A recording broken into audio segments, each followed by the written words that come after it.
Bonjour et bienvenue à l'émission Pasteur, j'ai une question. Aujourd'hui, on est avec Audrey Mac. Bonjour Audrey. Bonjour Michael. On est heureux de vous retrouver et on va répondre à cette question aujourd'hui de Christophe qui nous écrit de Paris. Une question essentielle, une question que beaucoup de chrétiens se posent et elle s'intitule « Pourquoi Dieu permet-il les épreuves dans ma vie ?» Et ici, Audrey, je crois que la clé de la question, c'est pourquoi permet-il ? Comme si Dieu avait autorisé, et beaucoup de chrétiens peuvent se poser la question, Dieu, pourquoi il a fait ça ? Ils peuvent en vouloir à Dieu, pourquoi il a permis tel malheur dans ma vie ? D'autres peuvent se dire, je vis avec ça et je suis bien avec ça parce qu'au final, c'est la volonté de Dieu. C'est vraiment une question très très importante. Et j'ai eu, dans l'espace de ces quelques dernières semaines, derniers mois, plusieurs emails que les gens m'écrivent ou des amis. Je me souviens notamment d'un ami pasteur qui m'a dit que sa femme a un cancer, une leucémie, un cancer du sang, et que Dieu la faisait passer par là pour la raffiner, que Dieu se glorifiait au travers de cette épreuve parce qu'il restait dans la foi. Et c'est ce qu'ils ont au final préféré croire parce que c'était peut-être plus facile et beaucoup de chrétiens pensent ça. Après, j'ai reçu un autre email il y a quelque temps d'une fille qui écrivait, elle disait « Je ne comprends pas, mon cœur est brisé parce que j'étais persuadée que cet homme était l'homme de ma vie et il m'a quitté. » Et puis cet email aussi d'un de donateurs qui soutient le ministère Enseigne-moi et qui écrivait que son fils, son cœur était brisé, déchiré en tant que père avec son épouse. Son fils est allé à l'école, je crois qu'il avait 12 ans l'enfant. Ses parents aiment Dieu, ses parents servent le Seigneur et son fils qu'il aimait tant, il était en train de prendre sa collation après l'école, boire un coca juste à côté là. Et il y a un camion qui est rentré au travers de la vitre et son fils est mort en fait. Et il n'arrive pas à s'en remettre. Et beaucoup de chrétiens sont passés par des situations difficiles, beaucoup de malheurs, que ce soit dans leur santé ou autre, dans leurs relations ou dans la perte d'un être cher. Et cette question, elle est vraiment essentielle. Audrey, pourquoi Dieu a-t-il permis cela ? Oui, d'abord, je voudrais dire une chose, c'est que Dieu n'est jamais notre problème. Dieu, il est toujours la solution. Même quand on passe à travers de toutes sortes d'épreuves, ce n'est pas Dieu qui permet ces épreuves. Et dans le sens où on le voit, c'est-à-dire que c'est lui qui a les bras croisés, on dit oui, moi je laisse faire, c'est ou ma volonté, ou je vais m'enlever les mains, je fais rien du tout. On doit comprendre dans la Bible que Dieu a donné vraiment toute autorité à l'homme. C'était depuis le début des temps. Il a donné toute autorité à Adam. Et parce que Adam n'a pas exercé son autorité, qu'est-ce qui s'est passé ? Le diable est venu, a pris cette autorité. Il est devenu, on voit dans 2 Corinthiens 4:4, le Dieu de ce monde. Et qu'est-ce que fait depuis le début des temps, le diable, ce qu'il a cherché à faire, c'est à tuer, à détruire, à voler. Et donc, on vit dans un monde, en fin de compte, qui est sous l'influence du malin. Et il y a des choses qui se passent vraiment, qui sont un peu hors de notre contrôle parce que le diable va agir, il va essayer de faire tout ce qu'il peut pour détruire les gens. Et ce n'est pas Dieu forcément qui permet ça. Mais aussi, je voudrais ajouter que c'est très souvent, il y a des choses qui se passent dans notre vie qui sont hors de notre contrôle. Par exemple, ce papa, ou comment dire, son petit garçon a été tué par un camion ou une voiture. Mais je suis persuadée, en connaissant la nature de Dieu, que Dieu, je suis persuadée qu'il a dû mettre des choses, des signes, des avertissements, des choses des fois que nous n'entendons pas. C'est ça. Pour nous avertir, prie, lis. Moi, je me rappelle par exemple une fois, j'étais dans mon bureau le matin, mon mari part pour aller au boulot, comme d'habitude. Bon, il a une entreprise de construction. Et ce matin-là, j'étais dans mon bureau, je priais, et mon mari rentre pour me dire au revoir, me faire un bisou. Et tout d'un coup, j'ai senti ce besoin ou ce désir de prier pour lui. J'ai dit, écoute, viens ici, peux-tu venir, je dois prier pour toi. Et j'ai imposé les mains sur mon mari et j'ai prié en langue et j'ai prié pour lui. Et vous savez que ce jour-là, mon mari, il a dû aider un de ses gars à couper des tronçons et tout ça, Et il avait une tronçonneuse électrique. Et la tronçonneuse a dérapé, il aurait dû se couper la jambe complètement. Wow. Mais il est revenu à la maison avec ses jeans complètement déchiquetés. Et je suis persuadée vraiment que c'était le Saint-Esprit qui m'a interpellée pour Amen. prier pour mon mari. Et ça se passe très souvent des fois. Mais très souvent, je dois dire, on n'est pas assez à l'écoute. Ou on est tellement occupé à aller faire ceci, faire cela. C'est ça. On prend pas le temps d'être à l'écoute parce Il y que a eu l'histoire du 11 septembre aux États-Unis. Absolument. Le nombre de témoignages que j'ai entendus des gens qui ont dit je devais aller au boulot, tout d'un coup je me suis fait une ampoule au pied, j'ai dû m'arrêter pour prendre des pansements. Quelqu'un d'autre dit tout d'un coup le téléphone a sonné, je me suis arrêté, j'ai été en retard au boulot, ils ont été épargnés.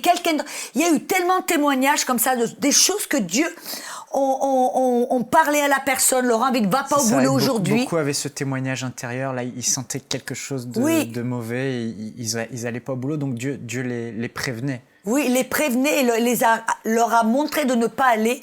Et ce que tu dis, c'est important, c'est que souvent, on se dit pourquoi Dieu a permis, mais en fait, Dieu a voulu nous parler, Dieu a voulu nous prévenir du danger, comme tu le dis, mais tu as dit qu'on n'est souvent pas à l'écoute. Et je crois que c'est là la clé, et certainement que cet homme, Dieu a voulu le prévenir.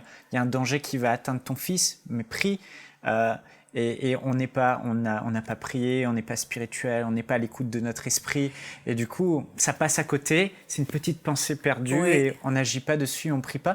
Mais ce qui est étonnant, Audrey, et que, je sais plus, un grand homme de Dieu a dit, pour une raison que j'ignore, Dieu ne peut pas intervenir sur la terre dans les affaires de l'homme à moins qu'un homme ne lui demande. Exactement, ça c'est un point super important. C'est ce que je disais dès le début.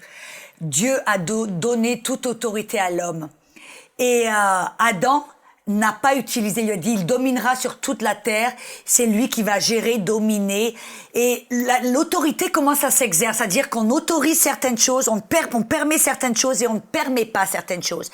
Et on le trouve, ce même principe, dans le Nouveau Testament, quand Jésus, bien sûr, qui avait toute autorité dans les cieux et sur la terre, il nous dit qu'il nous a délégué cette même autorité. Vous voyez, cette autorité que Adam avait perdue, Jésus l'a récupérée et il l'a redonnée à l'homme. Et la Bible dit, dans Matthieu 16, 19, il dit « Tout ce que vous liez sur la terre sera lié dans les cieux. Tout ce que vous déliez sur la terre sera délié dans les cieux. » En fin de compte, en français courant, on pourrait dire « Tout ce que vous permettez sur la terre sera permis dans le monde spirituel. » Mais ce que vous ne permettez pas sur la terre ne sera pas permis dans le monde spirituel. Donc au final, Dieu a besoin de nous pour intervenir dans le naturel. Pour renforcer, en fin de compte, on en avait même parlé un petit peu avant, Michael, le fait c'est que dans le monde spirituel, Dieu l'a déjà accompli. Il a déjà donné sa permission dans le monde spirituel, il y a des choses dans le monde spirituel qui sont autorisées, qui ne sont pas autorisées, mais ces choses ne vont se faire dans le monde spirituel, c'est-à-dire que le diable va avoir la permission d'agir dans l'esprit, parce que le diable est esprit aussi. Un esprit mauvais, mais un esprit.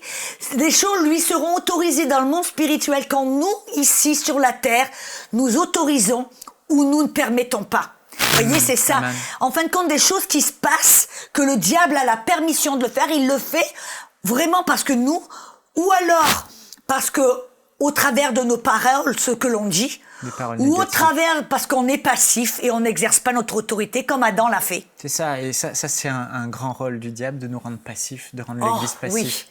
Et c'est ça, en fin de compte, le plus grand mensonge, tu sais, Michael, le plus grand mensonge, et c'est une question qui est tellement primordiale, parce que le plus grand mensonge du diable, c'est que ces épreuves, ou ces calamités, ces tragédies, ces maladies, tout ça, ça vient de Dieu. Apparemment, si, en tant que chrétien, on se dit ça vient de Dieu, ben alors on va pas résister contre Dieu. Ou que beaucoup se disent ça ne vient pas de Dieu, ils savent que ça vient du diable, mais que Dieu le permet. Le permet pour un but divin. C'est ça. Pour un but divin, pour nous humilier, nous approfondir, nous faire mûrir, pour nous examiner, nous tester notre foi. Et on parle là des calamités dans le cadre des choses dont tu parlais. mais ça ne vient pas de Dieu parce que mais ce qui se passe, c'est que le diable, il essaie de nous rendre passifs en nous mentant, en nous disant ah ben oui, ça c'est Dieu qui l'a permis, ou c'est Dieu qui l'a fait, ça vient de lui, ou c'est lui qui l'a permis, parce qu'après tout il y a un but divin, comme si Dieu allait travailler en collaboration avec le diable. Bah oui, c'est ça, il va pas se contredire. Si Jésus est mort pour les malades, s'il a porté toutes les maladies, s'il a porté le péché, je vois pas pourquoi aujourd'hui il voudrait autoriser la maladie dans le corps de ses enfants. Et Jésus était clair, même l'apôtre Jean, Jésus a dit dans cette vie, vous aurez des tribulations, des épreuves, mais réjouissez-vous parce que j'ai vaincu le monde. Et amen. Et Jean, il a aussi dit ça, c'est la victoire qui triomphe du monde, notre foi. Vous voyez, Dieu nous a donné la foi afin que l'on puisse non seulement traverser les épreuves, mais les vaincre. Amen. Audrey, tu disais que beaucoup de malheurs et d'épreuves arrivent à cause de notre mauvaise confession. Bon, des chrétiens, enfants de Dieu, nés de nouveau, sont là et puis ils peuvent parler négativement sur leur vie. Par exemple, dire « Ah, ma mère est morte du cancer » ou « Mon père avait ça, donc moi je l'aurai ». Finalement, ils ouvrent une porte au diable dans leur vie par la peur et le diable vient. Et là, ils se disent pourquoi Dieu a permis, c'était à Dieu d'empêcher ça. Et toi, tu nous dis que non, Dieu nous a donné l'autorité, Dieu a donné la terre à l'homme. Nous avons permis au travers de nos paroles. C'est ça. Et maintenant que la chose est rentrée, le mal est rentré, la maladie est rentrée dans le corps de la personne, elle a autorité aujourd'hui, en tant qu'enfant de Dieu, de prendre autorité et de dire non au nom de Jésus, maladie. C'est sûr, c'est bien mieux de le faire dès le début, au premier, c'est pour ça que... Au premier symptôme. Voilà, mais les premières paroles que l'on parle, ce que l'on dit, Jésus a dit, vous aurez ce que vous direz. Et si vous croyez que ce que vous dites se fera, vous l'aurez. Donc ce que l'on dit est tellement puissant, c'est comme ça qu'on exerce autorité, au travers de nos paroles. Et très souvent, les gens que je rencontre, ils disent « oui, c'est un virus dans la salle, moi je vais me l'attraper ». Et après, ils sont malades, ils se disent « oui, ils ont une maladie incroyable ». Ils se disent « mais pourquoi est-ce que Dieu l'a permis ?» Non, c'est pas Dieu qui l'a permis, c'est nous quelque part qui l'avons permis, que ce soit consciemment ou inconsciemment, parce que c'est ça que le diable cherche. Il veut obtenir notre permission ici sur la terre au travers de ce que l'on dit, ce que l'on fait, ou alors au travers de notre passivité, afin que dans le monde spirituel, il puisse mettre certaines choses en place. Amen. Donc aujourd'hui, si vous nous suivez et que peut-être vous êtes dans une situation difficile, dans un malheur qui est en fait... une malédiction, ça peut être un manque, ça peut être une situation difficile, ça peut être une maladie dans votre corps. Et finalement, peut-être que vous avez ouvert des portes au diable en confessant des choses négatives. Mais aujourd'hui, Audrey, pour ces gens-là, ils réalisent, en nous écoutant, par mes paroles, j'ai ouvert une porte au diable, par mon attitude, j'ai ouvert une porte au diable. Mais concrètement, comment ils peuvent faire aujourd'hui pour sortir de cette situation en exerçant leur autorité? Ou par exemple, j'irai même avec j'irai un pas un petit peu plus loin. Des fois, des gens, au travers de leur désobéissance, ils ont fait quelque chose qu'ils ne devraient pas faire. Ils ont ouvert la porte. Et tout d'un coup, qu'est-ce qui se passe? Les gens se disent « ah ben, je le mérite, la maladie. Je le mérite ». Et tout d'un coup, cette tragédie, ils voient cette tragédie, ou ce qui s'est passé au travers de ce qu'ils ont dit, ce qu'ils ont fait, comme, en fin de compte, je le mérite, alors je dois m'y soumettre. Non, on doit se voir, même là, Dieu, il est tellement bon, même quand on fait des erreurs, même quand on dit ce qu'on devrait, on donne permission dans ce monde spirituel, au travers de ce qu'on dit, ce qu'on fait, même là, Dieu va pas nous abandonner. Il n'est pas comme ça, Dieu. Dieu, il est bon. Et c'est comme ça, dès vous avez un problème, Dieu, il va venir sur scène. Il nous donne le moyen de nous en sortir. Exactement, c'est ce que tu sais dans Psaume 23. Dans Psaume 23, on voit, il dit que dans tout le Psaume 23, c'est Dieu qui me guide vers les eaux paisibles. Il me dirige dans les chemins de la justice. Il m'amène vers pâturage. Dieu, c'est lui qui nous guide dans un endroit de repos, de bienveillance, de verdure. C'est bien. Mais il dit, mais quand je marche dans l'ombre de la vallée de la mort, quand je marche, qu'est-ce que ça veut dire? Ça veut dire que même nous, au travers de nos mauvais choix, au travers de nos mauvaises décisions, même là, Dieu nous abandonne pas. Même quand on atterrit à cause de ce qu'on a fait ou ce qu'on a dit, même là, Dieu, il n'a pas les bras croisés en disant, ben non, toi, maintenant, t'as fait ça, tu t'en sors tout seul. La Bible, David dit là, mais même là, Dieu est avec nous. Ça veut dire, il nous abandonne pas. Et il dit, et sa houlette et son bâton, sa verge, il me rassure. Ça veut dire que même là, quand on a fait des erreurs, quand on a pris de mauvaises décisions, et que vraiment, on devrait mériter, en fin de compte, ce qui nous arrive, même là, Dieu, c'est sa miséricorde, sa grâce, son amour qui dit, je vais pas vous abandonner. Même là, je vais vous donner ma parole, mon esprit, je vais vous aider à vous en sortir. C'est là que la personne ne doit pas se soumettre à ces épreuves ou accepter sous la condamnation en se disant, oui, je le mérite, je peux pas. Non, on se dit, Seigneur, tu es bon. C'est là, Dieu va nous aider vraiment à nous en sortir. Amen. Tu as parlé de ces épreuves, de la malédiction, du mal que le diable envoie et que c'est pas Dieu qui le permet, mais c'est nous, par nos paroles, on les a autorisées, nos mauvaises paroles, qu'on a ouvert des portes ou par des péchés qu'on a commis et qu'on a autorité, c'est pas Dieu qui l'a permis, mais c'est à nous de prendre autorité et de dire Satan, tu ne viens pas là, par les meurtrissures de Jésus, je suis guéri, etc. La Bible est remplie de promesses qu'on peut parler, qu'on peut déclarer pour empêcher justement le diable d'agir. Ou rester simplement dans la foi. Mais tu as aussi parlé des conséquences dans le psaume 23. Tu as dit « Je me suis mis dans la vallée de l'ombre de la mort ». Donc, ce n'est pas Dieu qui nous a placés là. Ce n'est pas Dieu non plus qui l'a permis parce qu'on est libre. On y est allé. Et il y a beaucoup de chrétiens aujourd'hui qui sont dans des situations difficiles, notamment financièrement, entre autres, parce qu'ils ont pris des mauvaises décisions, des situations difficiles dans le mariage aussi, parce qu'ils ont épousé la mauvaise personne. C'était leur choix, ils l'ont fait, mais voilà, c'est toujours la même question, pourquoi Dieu l'a-t-il permis? Mais en fait, comme tu le dis, la solution, le bon regard n'est pas de se dire, la bonne façon de penser n'est pas de se dire pourquoi Dieu a permis ça, plutôt dire j'ai commis des erreurs, je me suis mis dans une mauvaise situation, et la bonne chose à se dire c'est mais dans cette situation difficile dans laquelle je suis, Dieu ne me laisse pas, même si c'est moi qui suis responsable. Il vient me secourir. Il est un rédempteur. Il est avec moi.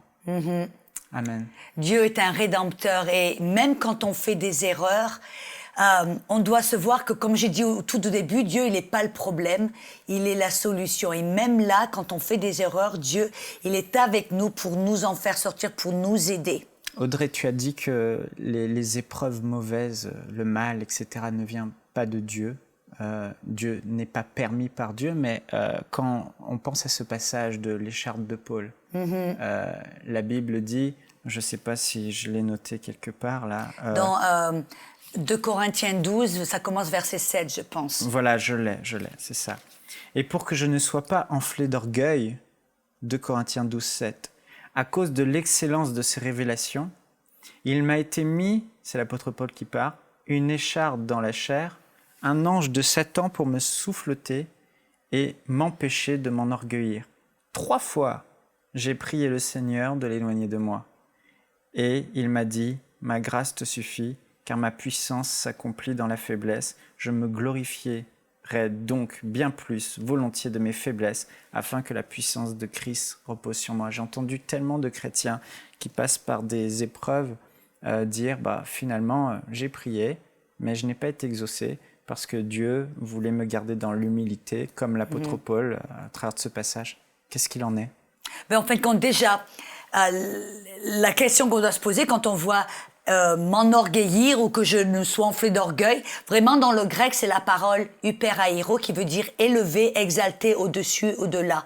Et on doit savoir qu'il n'y a pas simplement une seule genre d'exaltation et d'élévation qui est l'orgueil, mais aussi il y a une élévation et une exaltation qui vient de Dieu. Et là, parce qu'on voit que l'écharpe de Paul, elle vient de où? L'écharpe de Paul, il dit c'est un messager de Satan. Ça vient pas de Dieu, ça vient de Satan. Et est-ce que Satan voudrait empêcher Paul d'être orgueilleux? Non, en fin de compte, non, au contraire.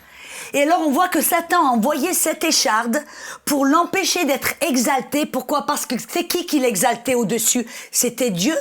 On voit dans tous les versets que Dieu, il confirmait sa parole avec des signes et des prodiges, de sorte que même toute une ville, en Acte 13, toute une ville venait pour entendre le message.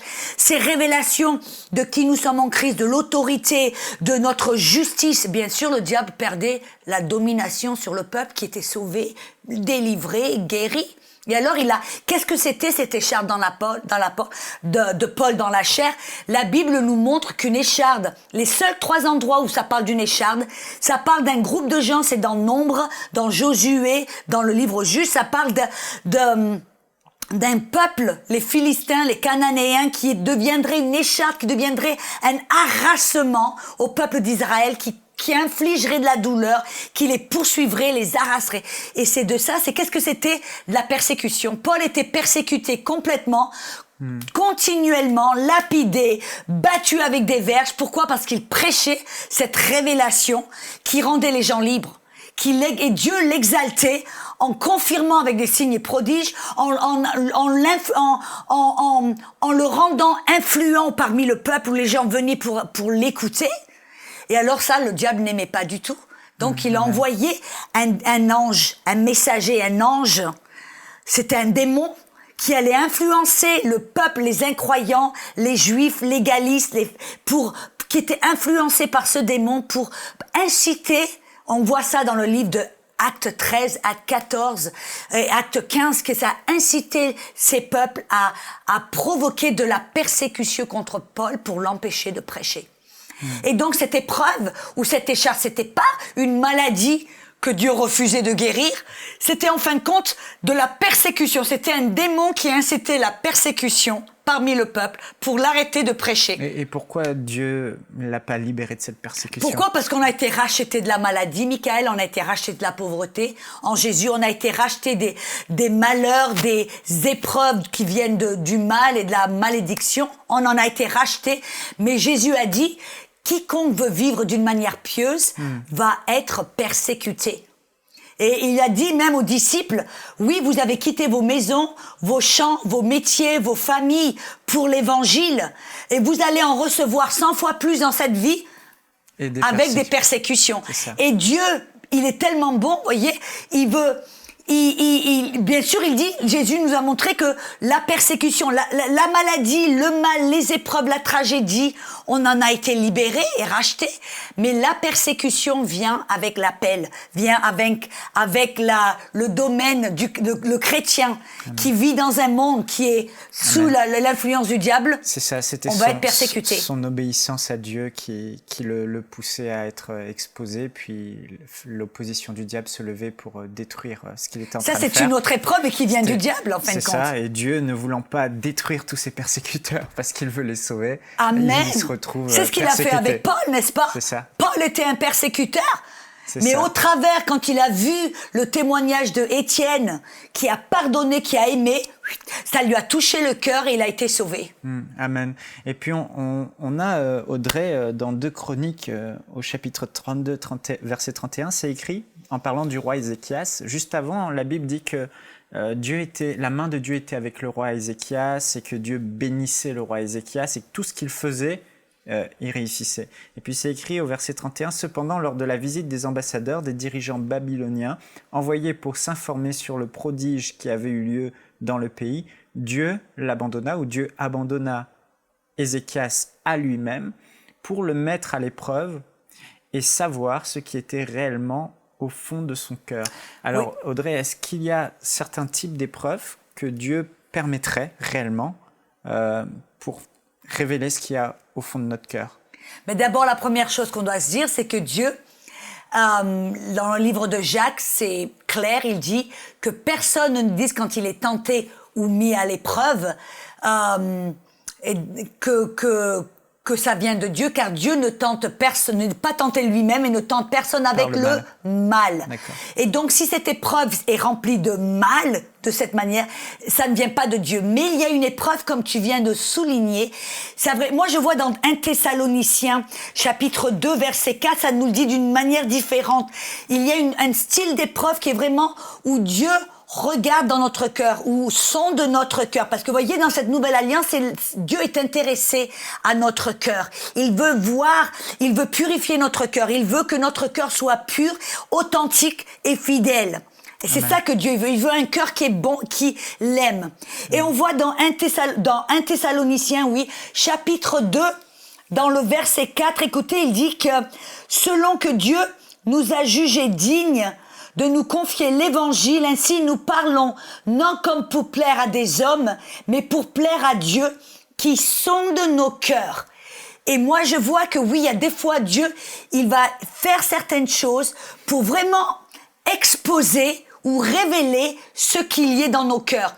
C'est pas parce qu'il le sait pas lui-même qu'il essayait de nous tester, nous examiner, mais il veut révéler certaines choses, mettre certaines choses à jour, certaines choses, révéler certaines choses qui sont dans nos cœurs, que nous puissions grandir, que nous puissions changer et que nous puissions nous soumettre en fin de compte à sa parole. C'est ça, parce que nous, on ne sait pas forcément ce qu'il y a à l'intérieur de notre cœur, mais Dieu le sait. Et pour le savoir, il a besoin de le faire ressortir par l'épreuve, par le test, pour qu'on le réalise et que là, on se repente, on décide de changer. Et ce ne sont pas des épreuves de mal. Par exemple, un bon exemple que j'ai trouvé, c'était le roi David.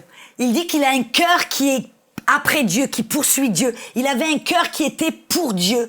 Mais on voit par exemple quand il a été roi, pendant 13 ans, il a dû se cacher, s'enfuir, parce que Saul voulait le tuer. Et à un moment, c'est intéressant, on voit que il était dans une caverne, et tout d'un coup, qu'est-ce qui vient là pour aller faire ses besoins? C'est Saul. Le roi Saul qui va dans la caverne pour faire ses besoins, il met son manteau, il le met là à côté, et pour se soulager. Et là, David, avec ses hommes, lui ont dit, oh, regarde un peu, Dieu te l'a livré entre tes mains. C'était le moment où tu peux te prendre la revanche et tout ça. Et qu'est-ce que David a fait? Il a coupé le bord du manteau. Et après, la Bible nous dit que son cœur, le cœur de David l'a repris. Ça veut dire qu'il y a quelque chose qui l'a dérangé. Pourquoi? Parce que cet acte de couper le manteau, c'était en fin de compte un signe dans la culture juive. C'était comme s'il disait... Saul, tu es un homme mort. Et son cœur l'a repris parce que tout d'un coup, il s'est aperçu que dans son cœur, il avait de la vengeance. Et alors, c'est intéressant parce que c'est 2 chapitres plus tard, dans 1 Samuel 26, chapitre 26, qu'on voit que une nouvelle fois, il va dans le camp où Saul était là. Et il y avait son armée autour de lui pour le protéger. Et la Bible dit que Dieu leur a mis du sommeil, de faire en sorte que David et Abishai sont allés au milieu du camp, mais ils étaient tous en train de ronfler, dormir, et personne n'a rien entendu. Ça, c'est important. Et là, David avait appris sa leçon. Quand Abishai dit « Oh, moi je le tue, donne-moi la lance, je vais le tuer », David a dit « Non, je ne vais pas toucher celui qui est loin de Dieu. Si la revanche doit se faire, c'est Dieu qui va la faire, pas moi. » Vous voyez, Dieu a sondé son cœur a été exposé, il s'est aperçu « J'ai de la vengeance dans mon cœur » et il a appris la leçon, il a passé l'examen. Amen. Merci Audrey, merci pour ces excellentes réponses. Je pense qu'on a répondu à cette question de Christophe de Paris. Pourquoi Dieu permet-il les épreuves dans ma vie? En réalité, Dieu ne permet pas les épreuves qui sont des malheurs dans votre vie parce que nous avons été rachetés de la bénédiction et Dieu est de votre côté. Dieu vous aime, Dieu est avec vous. Et on a vu aussi que si certaines épreuves sont arrivées, Dieu a certainement voulu vous prévenir et vous dire mais parle la parole de la foi, déclare les choses, ne permets pas que ces choses arrivent dans ta vie. Et parfois nous avons négligé, nous n'avons pas dit ce qu'il fallait faire ou nous avons mal parlé et ouvert la porte aux épreuves dans notre vie où nous avons commis des choses qu'il ne fallait pas faire. Mais quoi qu'il en soit, dans ces épreuves, comme Audrey le disait, quel que soit le mal dans lequel on se retrouve, Dieu est avec vous, Dieu vous aime, Dieu est de votre côté. Alors ne changez pas votre regard que vous avez sur lui. Ne pensez pas que Dieu permet que vous souffrez, que vos enfants souffrent, que vos proches souffrent. Non, Dieu ne le permettrait pas. Jésus est mort pour cela, pour que vous soyez richement bénis, pour que vous soyez pourvus, pour que vous soyez bénis de toute bénédiction. Alors aujourd'hui, soyez encouragés, sachez que Dieu est avec vous et quelle que soit l'épreuve dans laquelle vous êtes, sachez qu'elle ne vient pas de Dieu, mais que Dieu est votre secours au sein de l'épreuve. Et si vous traversez l'ombre de la vallée de la mort, il est avec vous. Il ne vous abandonne pas, il ne vous délaissera pas. Soyez encouragés et saisissez-vous de votre autorité et parlez au diable et dites-lui, au nom de Jésus, sors de ma vie maintenant, j'ai autorité sur toi. Soyez richement bénis. À bientôt. Nous espérons que cette émission vous a béni. Si vous aussi vous avez une question biblique sans réponse, envoyez-la nous par email à pasteurj'aiunequestion@enseigne-moi.com.